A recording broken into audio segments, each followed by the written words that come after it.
Assalamualaikum warahmatullahi wabarakatuh. Ketemu dengan saya.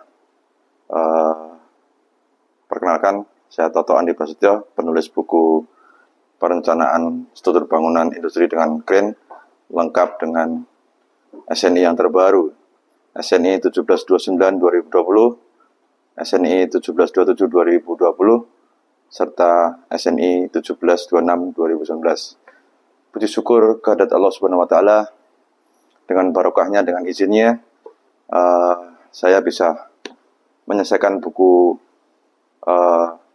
tentang baja lengkap dengan Crane ini. Motivasi untuk saya membuat buku ini adalah di mana semaraknya pembangunan industri ya. Jadi semakin banyak bangunan industri yang dibangun di daerah Cikarang, Karawang, Tangerang, bahkan sekarang sudah diekspan ke Kendal, gitu, Jawa Tengah. Jadi banyak pembangunan industrial yang sedang kita bangun.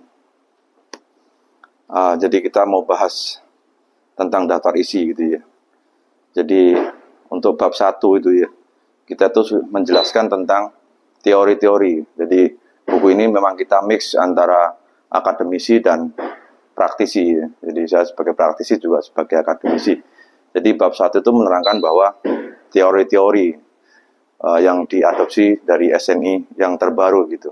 Dimana bagaimana cara menghitung dead load, live load, wind load maupun earthquake gitu ya. Jadi pengertian juga pemahaman tentang bangunan industri, sistem strukturnya seperti apa. Kita semua bahas di buku di bab 1 gitu ya. Jadi misalkan tentang mencari step-stepnya mencari beban angin gitu ya. Kalau dulu stepnya cuma sederhana ya, cuma P sama dengan V kuadrat per 16 gitu. Lalu ketemulah jika V-nya diketahui, gaya anginnya, pressure-nya sudah langsung ditemui gitu ya. Hasilnya langsung ketahuan gitu. Sama yang dulu cuman sederhana sekali, kalau di dekat laut 40 kg per meter square, yang di pantai, di daerah luar pantai adalah 25 kg. Namun di sini kita coba step-stepnya mencari beban angin itu kita utarakan. Ya, misalkan sekarang kan rumusnya agak panjang, jadi sekarang QZ itu sama dengan 0,613 kali KD, KZ, KH, KD kali V kuadrat. Nah, step-step mencari parameter itu kita sudah tuangkan semua di buku ini. Jadi mencari tabel KD berapa, lalu gas faktornya berapa, nilai KZ-nya berapa, semua sudah runut dicantumkan dalam bab 1 ini. Juga mencari tentang kegempaan. Jadi kategori resiko, respon spektrum, time period, klasitus tanah, kita juga cantumin di sini semua. Jadi apakah dia termasuk tanah sedang, tanah lunak, tanah keras. Jadi di sini kita bahas juga untuk parameter gempa. Jadi kita mencari NSPT, ya, NSPT rata-rata. Jadi dia ketahuan dia masuk tanah lunak, sedang atau keras gitu. Lalu yang bab berikutnya memang bab 2 ya. Bab 2 ini membahas aplikasinya. Bagaimana mengaplikasikan teori-teori atau SNI yang di bab 1 kita apply di bab 2. Jadi langkah-langkahnya bagaimana menginputnya ke rafter, bagaimana menginputnya ke kolom gitu ya. Kita ajarkan semua, dituangkan semua dalam buku ini, step langkah demi langkah lengkap sekali. Lalu di bab berikutnya adalah tentang crane gitu ya. Nah, crane ini juga sangat banyak gitu ya. Jadi ada crane itu ada kelasnya itu, ada kelas A, B, C, D, dan F gitu.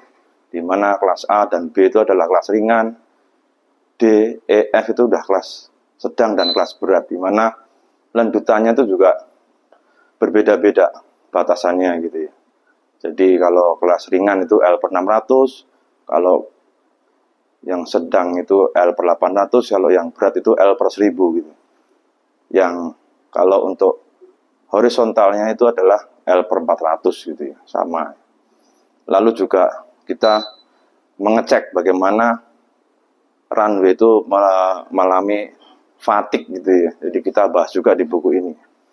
Lalu untuk crane sendiri, runway-nya sendiri, kita tuh hitung mundur gitu ya. Jadi setelah diketahui batasannya L600 misalkan, ketemu 25, lalu kita mencari dari delta max, kita mencari IX ya, IX requirement-nya gitu. Jadi I requirement-nya adalah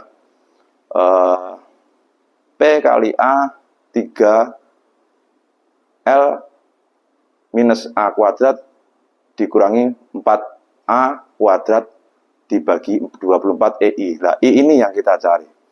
Setelah I ketemu, lalu kita buktikan dengan calculation. Apakah dia masuk ke ke perhitungan, ke analisis ceknya gitu ya. Karena memang kalau simple supported begitu, biasanya lanjutan yang menentukan gitu. Setelah kita ketemu, kita cek, kita mestinya I perlunya gitu ya, I yang digunakan tuh mestinya ya lebih besar dari I requirement-nya gitu ya, supaya masuk gitu ya. Lalu yang berikutnya adalah di teori-teori yang buku-buku yang ada memang secara secara akademisi gitu ya, memang runway itu untuk tekanan horizontalnya tuh biasanya pakai UNP atau sebagainya. Tapi kalau kita di praktisi memang kita mencari yang praktis, untuk lateral brace-nya kita pakai siku gitu ya.